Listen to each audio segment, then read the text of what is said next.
Hello guys, आज हम लोग इंस्पेक्शन के बारे में पढ़ेंगे। As you all know, last कुछ दिनों से हम लोग एनडीटी के बारे में पढ़ रहे थे। एनडीटी का एग्जांपल बोले तो हम लोग dye penetration test, magnetic particle inspection हो गया, इवन विजुअल इंस्पेक्शन हो गया, रेडियोग्राफिक टेस्ट इंस्पेक्शन हो गया, अल्ट्रासोनिक टेस्ट इंस्पेक्शन हो गया। ये सब के अंदर जो है हम लोग एक बार टेस्ट कंडक्ट करने के बाद हम लोग इंस्पेक्शन करते हैं या डायरेक्टली इंस्पेक्शन हो जाए। जैसे हम लोग विजुअल इंस्पेक्शन मेथड में you do not perform any special test over there, you just start inspecting it. तो बेसिकली ये चैप्टर में, ये टॉपिक में हम लोग इंस्पेक्शन कैसे होता है, क्यों होता है, कैसे किया जाता है, हम लोग इंस्पेक्शन होता क्या है, ये सब के बारे में हम लोग पढ़ेंगे। बेसिकली इंस्पेक्शन जब मैं बोलता हूँ, what I am trying to say is it, उसके अंदर हम लोग डैमेज क्या है, डैमेज किधर तक हुआ है, एंड कौन सा टाइप का डैमेज हुआ है, whether it can be rectified और नॉट, वो सब हम लोग चेक करते हैं। तो इसी जैसे हम लोग बता, इधर एक एग्जांपल दिया है, व्हेन यू से इंस्पेक्शन, जब मैं बोलता हूँ इंस्पेक्शन तो बोला गया है कि type of repair patch work which can be use to rectify the defect, कितना types and number of rivets कितने अभी कितने नीड होने वाले हैं, planning, what I am trying to say planning, कितना अभी कुछ रिवेट्स टूट गए हैं, शीट फटा है, कितना रिवेट्स की ज़रूरत है, कितना, ये सब प्लानिंग जो होता है हम लोग इंस्पेक्शन स्टेज में ही किया जाता है। शीट मेटल कितना थिकनेस है, पैचिंग कितनी ज़रूरत है, ये सब हम लोग, एंड एक बार स्ट्रेंथ इंक्रीज़ करते वक्त उसका वेट ना बढ़े, ये सब जो प्लानिंग किया जाता है हम लोग इंस्पेक्शन स्टेज में करते हैं। जब मैं बोलता हूँ कि जब यही स्टेज में नॉर्मली हम लोग जहाँ पे डिफेक्ट सही में फॉर्म हुआ है उसके आसपास भी हम लोग चेक करते हैं। जैसे हम लोग स्किन के ऊपर रिंकल्स आते हैं तो रिंकल के साथ साथ हम लोग स्किन के ऊपर डेंट्स फॉर्म हुआ है क्या, क्रैक्स फॉर्म हुआ है क्या, एब्रेशन फॉर्म हुआ है क्या, ये सब भी हम लोग चेक करते हैं। तो सिमिलरली हम लोग जब भी आप इन्वेस्टिगेशन करते हैं या इंस्पेक्शन करते हैं, इन्वेस्टिगेशन या इंस्पेक्शन करते हैं, तब आप जितने भी हम लोग, आपको शायद एक बार मैंने तुम लोग को बताया भी था कि जब हम लोग इंस्पेक्शन करते हैं तो डिफेक्ट पता करने से पहले प्रिपरेशन किया जाता है। डिफेक्ट को पता करने से पहले, इंस्पेक्शन करने से पहले हम लोग उसका प्रिपरेशन करते हैं, ग्राउंड वर्क तैयार करते हैं। जैसे डर्ट को निकालना, ग्रीस को निकालना, पेंट को निकालना, अगर हम लोग रिंकल्स को ऑब्जर्व करना, लार्ज एरिया में है क्या, कम एरिया में है, उसको चेक करना, कोई पार्ट मूवेबल है कि नहीं, ऑपरेटेबल है कि नहीं, ये सब भी चेक किया जाता है। ये सब जो है हम लोग इंस्पेक्शन स्टेज में ही करते हैं। सिमिलरली जब कोई रिपेयर, अभी डिफेक्ट फॉर्म हुआ है, वेदर रिपेयरेबल है क्या, अभी रिपेयरेबल है तो इसका बेस्ट प्रोसीजर कौन सा होगा, ये सब जो है नॉर्मली हम लोग ये इंस्पेक्शन स्टेज में ही हम लोग करते हैं। जब मैं बोलता हूँ कि अभी डिफेक्ट्स को पहचानना है, व्हेन यू से डिफेक्ट्स को पहचानना है, तो obviously you need to know various types of defect which are seen in various types of metals and jobs. तो ये आगे जितने भी टॉपिक्स हैं, आगे के जितने भी टॉपिक्स हैं, बेसिकली हम लोग वी आर जस्ट स्टडिंग कि कितने टाइप के डिफेक्ट जो है नॉर्मली हम लोग मेटल पीस में देखते हैं। तो पहला टॉपिक उन्होंने क्या बताया है, ब्रेनेलिंग। ब्रेनेलिंग में नॉर्मल हम लोग देखोगे तो ब्रेनेलिंग के केस में आप होता क्या है, पूछोगे if you see the various types of impression over here, क्या बोला गया, occurrence of shallow spherical depression in a surface usually produced by a part having a small radius in contact with the surface under high low। मतलब क्या बोलने का मतलब ये है बेटा, ये सब डिफेक्ट जो है टिपिकली हम लोग किस में देखते हैं, ये सब जो डिफेक्ट जो स्पेशली ब्रेनेलिंग, ये जो है नॉर्मल हम लोग बियरिंग्स में देखते हैं। जब लोड हद से ज़्यादा हो जाता है, लोड जो है हाई लोड गिरता है, तभी some sort of spherical depression जो है सरफेस के ऊपर क्रिएट होते हैं। जो स्पेरिकल डिप्रेशन जो सरफेस के ऊपर जो क्रिएट हो रहा है उसको हम लोग ब्रेनेलिंग बोलते हैं। If you see properly, this are all brinelling portions of the brinelling portion which are seen typically on the bearing और some sort of any other operation जहाँ पे हाई लोड्स जो है कंटिन्यूसली गिरते जा रहे हैं, वैसे कंडीशन में नॉर्मली ब्रेनेलिंग होने का चांस है।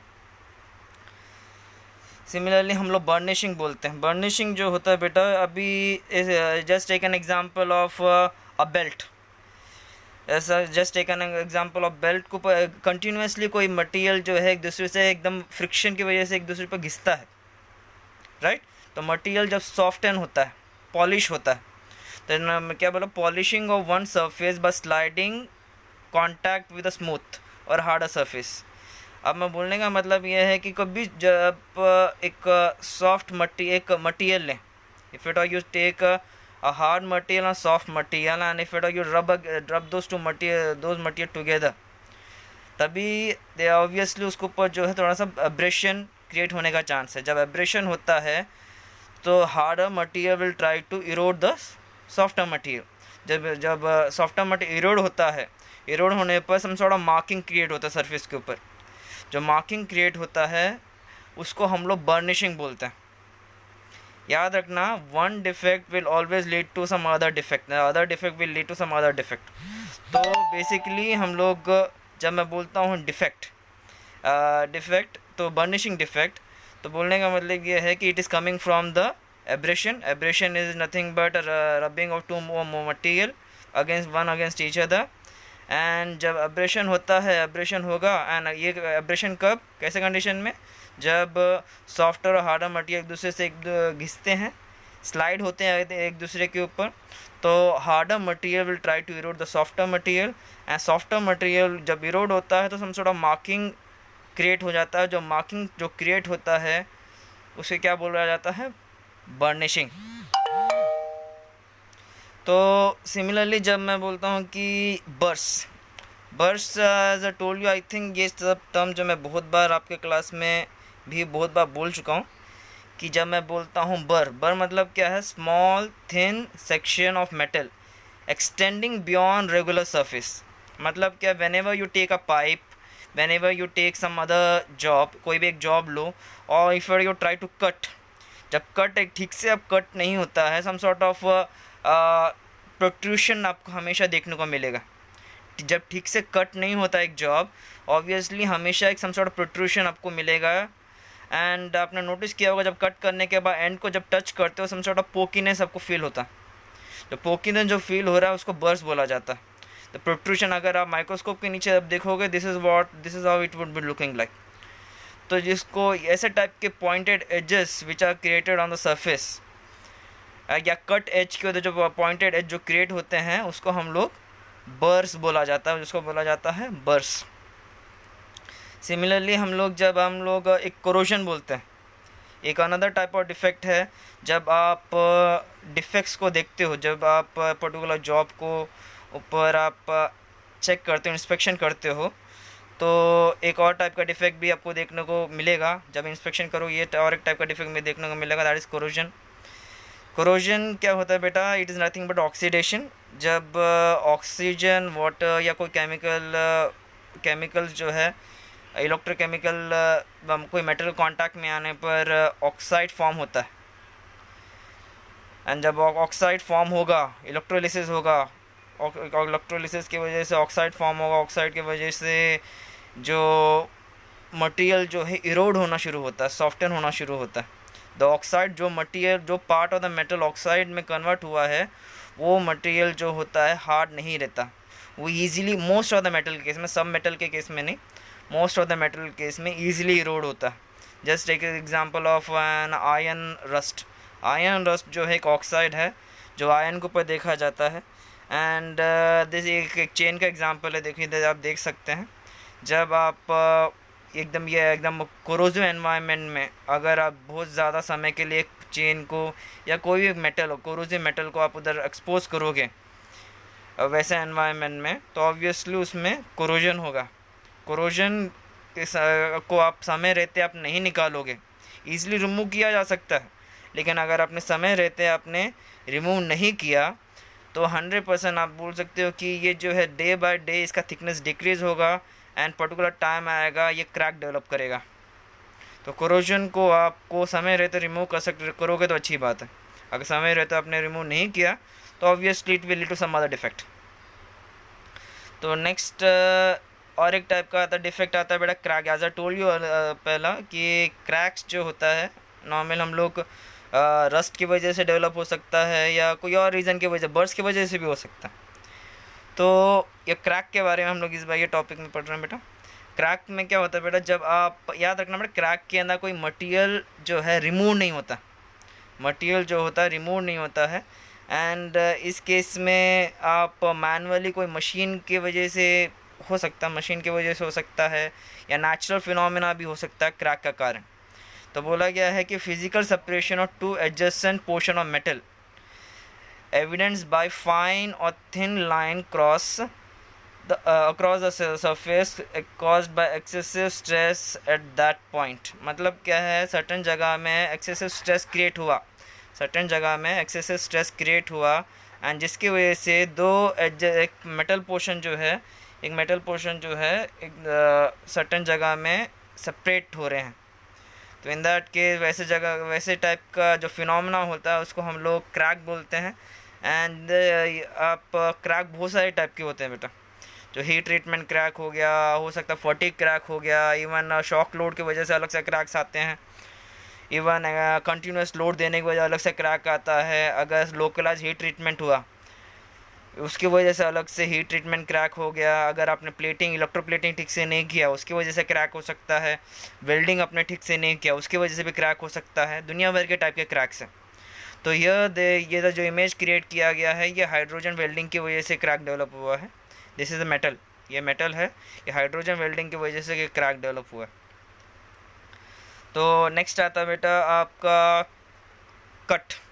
याद रखना मत, कट जो है हम लोग, क्रैक जो होता है वो नेचुरल फिनोमेना भी हो सकता है, मैन मेड फिनोमेना भी हो सकता है। लेकिन जब मैं बोलता हूँ cut, it is purely a man made phenomena. Typically जब आप गलती से, पॉइंट ऑफ नोटेड, जब मैं ये जो है जानबूझ के भी कट, ये फिनोमेना जो है जानबूझ के भी किया जा सकता है। गलती से अगर आप कोई जगह को एक्सेसिवली सर्टेन पॉइंट से ज़्यादा आपने कट कर दिया, अपना लिमिट से ज़्यादा कट कर दिया, सॉ ब्लेड से, चेजल से, ये शार्प एज से आपने स्ट्राइक किया, ब्लो किया, कट किया, और जिसकी वजह से अगर वो मार्किंग जनरेट हो रहा है, वैसे टाइप के मार्किंग को हम लोग बोलेंगे कट। याद रखना, कट जो by itself is not a defect, but सही जगह में सही समय में अगर कट मार्क का सही लिमिट तक कट मार्क ऐसा नहीं है तो ये obviously it is a defect, it is obviously a defect. Next आता है बेटा आपका डेंट। जब मैं बोलता हूँ dent, dent is nothing but some sort of indentation. It is obviously it is an indentation, indentation in a metal surface produced by an object strike with a force। मतलब क्या है, अगर कोई पाइप लो या कोई भी मेटल जॉब लो, अगर आप उसको हैमर से मारो या कोई जॉब उसमें गिर गया, एकदम हैवी बॉडी अगर उसके ऊपर गिर जाता है, हैवी बॉडी उसके ऊपर गिर गया, एंड हैवी बॉडी उसमें गिरने की वजह से सम सॉर्ट ऑफ जो शेप जो है चेंज होता है, वो शेप शीट मेटल का, पाइप का अगर शेप अगर आउट चेंज होता है, वैसे टाइप के चेंज इन शेप को हम लोग बोलते हैं डेंट। टिपिकली पाइप्स में देखा जाता है डायमेट्रिकल चेंजेस जो आप पाइप के ऊपर या शीट मेटल पर देखते हो, just because some other unwanted force जो शीट मेटल के ऊपर, पाइप के ऊपर गिरा, उसको बोला जाता है डेंट, उसको बोला जाता है डेंट, उसको बोला जाता है डेंट।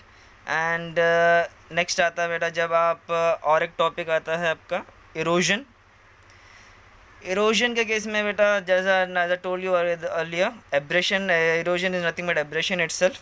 जब दो मटेरियल एक दूसरे पर घिसते हैं, एक दूसरे को when they rub against each other, तो obviously they will try to erode, एक दूसरे को इरोड करने की कोशिश करेंगे। इरोड मतलब मटेरियल रिमूव होना। आप इधर की इमेज में देख सकते हो, जब आप बहुत ज़्यादा मटेरियल जो होता है एक दूसरे पर घिसता है तो मटेरियल एक दूसरे से इरोड होना शुरू होता है, मटेरियल जो रिमूव होना शुरू होता है।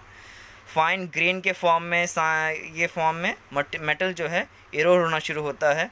वैसे फिनोमिना को हम लोग बोलते हैं इरोजन, वैसे फिनोमिना को हम लोग बोलते हैं इरोजन। नेक्स्ट आता है चैटरिंग। गाइस जब मैं बोलता हूँ चैटरिंग टिपिकली वाइब्रेशन की वजह से होता है। अगर कोई मटेरियल जो है इजीली स्मूथली, अगर मटेरियल पाइप हो गया, शाफ्ट हो गया, they are rotating above each other without any vibration. अगर एक मटेरियल जो है विदाउट वाइब्रेशन अगर मटेरियल रोटेट होता है तो ऐसे टाइप का मार्किंग कभी नहीं आएंगे। लेकिन एक बार क्या, जब बहुत ज़्यादा वाइब्रेशन होता है, चैटरिंग होता है, वैसे केस में ऐसे टाइप के मार्किंग आपको देखने को मिलेंगे। ये लाइन मेंटेन आपको देखने को मिल रहा होगा, ऐसे टाइप के मार्किंग जो वाइब्रेशन की वजह से होता है। ये जो है फिर ये शेप जैसे मार्किंग जो दिखाई दे रहे हैं उसको बोला जाता है चैटरिंग। चैटरिंग जो है मेटल पे नहीं होना चाहिए। ऐसा फिनोमेना आगे जाके क्रैक को डेवलप करेगा, राइट। द ब्रेक डाउन और deterioration of metal surface by vibratory और चैटरिंग एक्शन, वैसे टाइप के फिनोमेना को हम लोग बोलते हैं chattering. And this will further lead to a crack, this will obviously further lead to a crack. जब वाइब्रेशन फिनोमेना की पॉसिबल डैम्पन करोगे तो अच्छी बात है। नेक्स्ट आता है, there is another defect known as gouge. Gouge is nothing but a groove. जो इस केस में बेटा मटेरियल रिमूव होता है, क्रैक के अंदर जो है मटेरियल रिमूव नहीं होता है। There is just a separation of two material. एक सरफेस है एंड दो हिस्सों में बढ़ गए, उसको हम लोग क्रैक बोलते हैं। लेकिन इफ़ इट ऑल अगर आप एक सम सॉर्ट ऑफ बहुत ज़्यादा इम्प्रेशन क्रिएट होता है, अच्छा खासा बड़ा इम्प्रेशन क्रिएट होता है स्ट्रेट लाइन में, इन दैट केस उसको हम लोग गॉज बोलेंगे। इसका एक अनदर फॉर्म है जिसे हम लोग स्क्रैच भी बोलते हैं। स्क्रैच जो है माइनर फिनोमेना होता है, grooves are major phenomena. Groove और a break down of metal surface from a contact with a foreign material under pressure, मतलब अच्छा खासा भारी वज़नदार मटेरियल जो है दूसरे मटेरियल के ऊपर, सॉफ्टवेयर मटेरियल के ऊपर आप उसको खींचोगे तो सम सॉर्ट ऑफ जो इम्प्रेशन, ग्रूव इम्प्रेशन क्रिएट होता है, ग्रूव इम्प्रेशन जो क्रिएट होता है उसको हम लोग बोलते हैं गॉज, उसको बोला जाता है गॉज। अभी ये इम्प्रेशन देख सकते हैं, उसको हम लोग गॉज बोलते हैं। नेक्स्ट आता है इंक्लूजन। आई थिंक तुम लोग आपको मैंने इंक्लूजन के बारे में लास्ट टॉपिक में मैंने बताया था। Inclusion is nothing but a presence of foreign और extraneous material wholly within the portion of metal. मतलब आप अनवांटेड मटेरियल अगर आपके मेटल के अंदर एडअप हो जाता है, जैसे आयरन के अंदर एक प्योर आयरन के अंदर स्लग अगर एक्यूमुलेट हो गया, कास्टिंग करते हुए सैंड पार्टिकल अगर उसके अंदर एक्यूमुलेट हो गए, रीज़न में भी एनीथिंग, उसका कारण कुछ भी हो सकता है। अगर ये मटेरियल अगर अंदर ऐड हो गया तो ये प्रॉब्लम को क्या बोला जाएगा, इंक्लूजन। ऐसे टाइप के प्रॉब्लम्स को बोला जाता है इंक्लूजन। ये ऐसा फिनोमेना जो है इट विल टिपिकली ये ऐसे वाले फिनोमेना जो है टिपिकली मटेरियल का स्ट्रेंथ को डिक्रीज़ करता है एंड आगे जाके स्ट्रेंथ डिक्रीज़ होने की वजह से लोड बेयरिंग कैपेसिटी डिक्रीज़ हो जाएगा। लोड बेयरिंग कैपेसिटी डिक्रीज़ हो गया तो ऑब्वियसली आगे जाके क्रैक में डेवलप होगा, राइट। ये पॉसिबल इंक्लूजन जो है ना हो, ये अगर आप स्टार्टिंग स्टेज में देखोगे तो अच्छी बात है। नेक्स्ट आता है nicks. Nicks are nothing but some sort of separation, small separation जो होता है उसको हम लोग निक्स बोलेंगे। लोकल ब्रेक डाउन और नॉच ऑन एन एज, मतलब सर्टन एज में अगर आप लोकलाइज सेपरेशन होता है उसको हम लोग निक्स बोलते हैं, या इसको हम लोग नेक्स्ट बोलेंगे। नेक्स्ट आता है pitting. Pitting is nothing but बेटा कि जब भी आप शार्प लोकलाइज ब्रेक डाउन, मतलब कैविटी फॉर्म हो रहा है, स्मॉल कैविटी फॉर्म्स होते हैं, जैसे ये केस में हो रहा है, some sort of cavity form होता है। या अगर आप एक इरोडेड हार्ड एब्रेसिव पार्टिकल को आप कोई मटेरियल के ऊपर रब करोगे, सम सॉर्ट ऑफ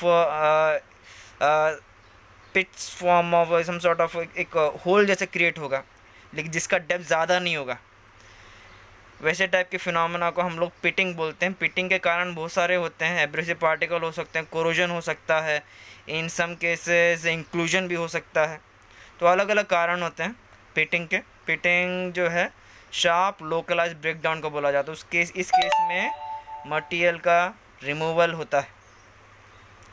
नेक्स्ट आता है बेटा जब scratches, as I told you earlier, ये ग्रूव का है या गॉज का एक सेपरेट वर्जन है, स्मॉलर वर्जन है उसका। इस केस में अगर आप देखोगे तो इस केस में भी लोकलाइज ब्रेकडाउन, लोकलाइज स्टीयरिंग होता है, लेकिन इसका डेप्थ ज़्यादा नहीं होता है। ये भी फॉरेन मटेरियल जो है, कोई फॉरेन मटेरियल हो गया एंड वो में शीट मेटल के कांटेक्ट में आया एंड उसने शार्पली उसको रब किया उसके साथ.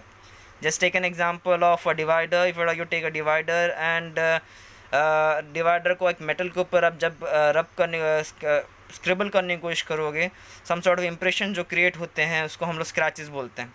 स्लाइट टियर और break in a metal surface from a light momentary contact of foreign material. अगर हैवी मटेरियल से करोगे तो गॉज फॉर्म होगा. अगर आप एक लाइट मटेरियल से अगर आप एक रब करने की कोशिश उसके शार्प से रब करने की कोशिश करोगे, सम सॉर्ट ऑफ एकदम सिलेंड्रिकल ग्रूव फॉर्मेशन जो होता है उसको हम लोग स्क्रैच बोलते हैं. सिमिलरली स्कोर है. स्कोर के केस में बेटा, इस केस में भी लोकलाइज टियरिंग होगा एंड लेकिन इस केस में एक स्पेशल फिनोमेना भी आता है, डिस्कलरेशन. टेम्परेचर ये भी फ्रिक्शन की वजह से होता है. अगर आप इधर देखो, इधर जो है लोकलाइज टेयरिंग हुआ है. लोकलाइज टेयरिंग होने की वजह से बाजू में डिस्कलरेशन भी आप देखने को मिलेगा. Deeper than a scratch. Scratch के साथ से ज़्यादा डीपर होता है लेकिन गॉज से कम रहेगा. इस केस में टेम्परेचर वेरिएशन भी देखने को मिलेगा एंड ये टिपिकली जो है आप फ्रिक्शन की वजह से ही होगा. नेक्स्ट आता है स्टेन. स्टेन जो होता है, स्टेन के अलग अलग कारण हैं. कोरोजन की वजह से हो सकता है, टेम्परेचर वेरिएशन की वजह से हो सकता है, या वेरियस फिनोमेना भी कारण की वजह से होता है. डिस्कलरेशन मतलब कलर चेंज होना is nothing but staining, right. जब भी आप कोई मटेरियल का टेम्परेचर बढ़ता है घटता है तो localise reddish brownish yellowish patch form होने को चांसेस होता है, जैसे आप इधर देख सकते हैं. तो ये ऐसे पैच फॉर्मेशन जो होता है उसको हम लोग क्या बोलते हैं, उसको बोला जाता है स्टेन. उसको क्या बोला जाएगा, स्टेन. तो ये तुम लोग को ऑब्जर्व, जब भी आप डिफेक्ट को ऑब्जर्व करने की कोशिश करो है या ओवर हीटिंग हुआ है कि नहीं वो चेक करना है. स्टार्टिंग में विजुअली आप पहले आप क्या चेक करोगे, आप विजुअली आप चेक करोगे स्टेनिंग हुआ है कि नहीं. अगर स्टेनिंग हुआ है तो आप 100% बोल सकते हो कि तो लोकलाइज हीट ट्रीटमेंट हुआ है. तो नेक्स्ट आता है बेटा आपका upsetting. Upsetting is nothing but आप कोई बकलिंग करते हो, कोई लोड देने की वजह से शेप में जो चेंजेस होते हैं. Upsetting is nothing but distortion, shape change होना. Displacement of material beyond a normal contour. जो नॉर्मल शेप था उससे ज़्यादा अगर मटेरियल चेंज होता है कैसे भी शेप में, याद रखना है डेंस फॉर्मेशन जो हो तो वो भी एक टाइप ऑफ अपसेटिंग ही है, right. Distortion, typical word is distortion. Distortion अगर मटेरियल का हुआ, शेप चेंज हुआ तो इन दैट केस ऐसा हम लोग क्या बोला जाएगा, अपसेटिंग. इस केस में कोई मटेरियल मेटल का लॉस नहीं होता. तो here comes the end of the topic. कल हम लोग दूसरा टॉपिक पढ़ेंगे.